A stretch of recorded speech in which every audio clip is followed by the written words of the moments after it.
What's up, everybody? Crash here. Welcome back to Crash Against the Spread, where we talk about sports from a betting perspective. We cashed on our baseball pick yesterday. It was one play, so I made a short, but I cashed with under 10 runs, and I sprinkled on the Orioles' money line, and they won 5-3 after a rain delay. I picked the earliest game to make my money quick and get out, but I still had to wait most of the day, as long as it hit, right? On to today, though. We've got 5 solid matchups to break down tonight, and I'm going to walk you through my top 3 plays along with why the other 2 games didn't quite make the cut. Let me start with the full board so you can see what we're working with. Golden State comes in at 17-15, visiting Chicago at 8-24, with the Warriors laying 6.5 points and a total set at 149.5.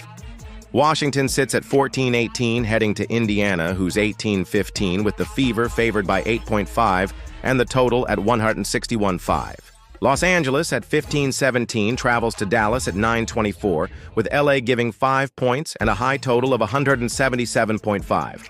Las Vegas brings their 19-14 record to Phoenix, who's 19-12, with the Mercury laying 4.5 at home and the total sitting at 168.5. Finally, Seattle at 16-17 visits Atlanta at 21-11, with the Hawks giving 2.5 points and the total at 160.5. My top 3 plays Phoenix minus 4.5 against Las Vegas. This is my strongest lean of the night.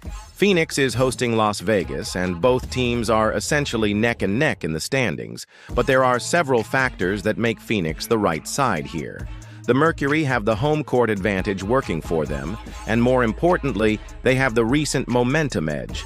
Las Vegas is riding a 5-game winning streak, but they're fighting just to stay relevant at this point in the season, while Phoenix looks primed to shut that streak down at home. The experts from Covers and Sportsbook Review are backing Phoenix to end Vegas's run, which gives me additional confidence in this spot. The 4.5-point spread seems very reasonable given these circumstances, though if you can find Phoenix laying 5 points for better line value, I'd suggest taking that. Some books might even offer a juice-free -4, which would be an excellent wrinkle if available. Golden State at Chicago under 149.5. This matchup between Golden State and Chicago isn't exactly going to be a fireworks show. When you combine these unimpressive records of 17-15 versus 8-24, you're looking at 2 teams that are likely to lean heavily on their defensive efforts. Both defenses should be desperate to hold things down, making this low total of 149.5 worth serious consideration. I'm expecting some chalky, grinding performances from both sides. If both teams struggle with their offensive execution or have trouble finding their rhythm from behind the 3-point arc, this under 149.5 should hit comfortably before that total gets tested upward by late-game fouling or overtime scenarios.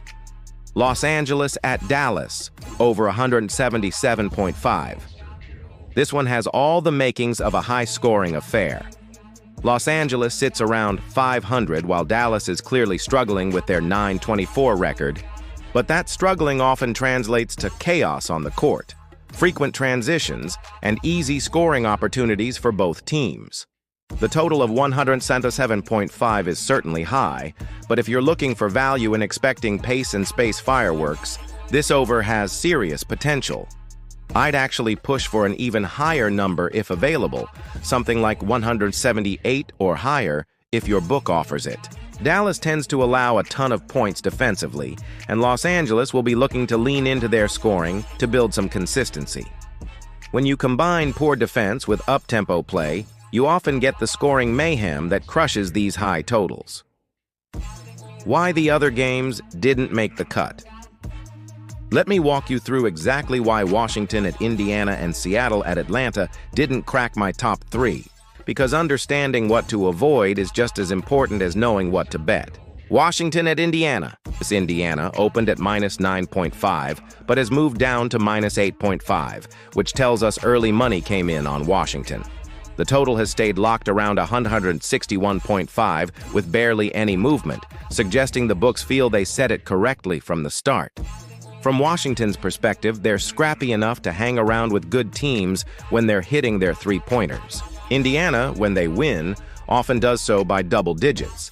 But they also have this tendency to sleepwalk through the first half and let inferior teams stay close enough to cover. The problem is, this falls right into trap spread territory. Washington plus 8.5 feels like a gift on paper, but they're wildly inconsistent. They can just as easily lose by 25 as they can by 5, making them impossible to trust. Indiana has had persistent trouble closing games comfortably, so taking them minus 8.5 carries significant risk. Without a strong pace lean for the total, since both teams sit middle of the pack in possessions per game, and their offensive efficiency fluctuates wildly, you're essentially flipping a coin. Seattle at Atlanta analysis. Atlanta opened at -2 and still sits at -2.5, showing basically dead market movement. The total moved slightly from 161.5 down to 160.5, indicating some under money but nothing dramatic. Seattle can be a defensive pest when they're locked in, but they also have games where they give up huge runs and can never recover. Atlanta is solid at home but tends to start slow, though they usually tighten up defensively in the fourth quarter, which can push games slightly under in close contests. The issue here is that 1-point total drop isn't a strong enough signal to jump in hard. Atlanta minus 2.5 should theoretically be the right side, but Seattle's variance is a major headache. They've beaten good teams on the road and lost to teams they should handle easily. Without a strong push from line movement or clear matchup pace statistics, this falls into the may category rather than must bet. Final thoughts. Both Washington at Indiana and Seattle at Atlanta sit in what I call no man's land. The spreads are sharp enough that a cover could go either way with just one late-game run. The totals don't show any screaming signals in pace, efficiency, or line movement. And most importantly, the market behavior doesn't show enough movement to indicate a significant edge. When you're betting basketball, you want to find spots where multiple factors align in your favor. My top 3 plays all have clear reasoning behind them, whether it's home court advantage and momentum, defensive struggles leading to low scoring, or pace and poor defense creating high-scoring environments. The other 2 games simply don't have those same clear edges, making them better to observe than to bet. But that's it for me. Lock those in, and let's get this money. I'll be back tomorrow with more picks as we inch closer to the NFL regular season.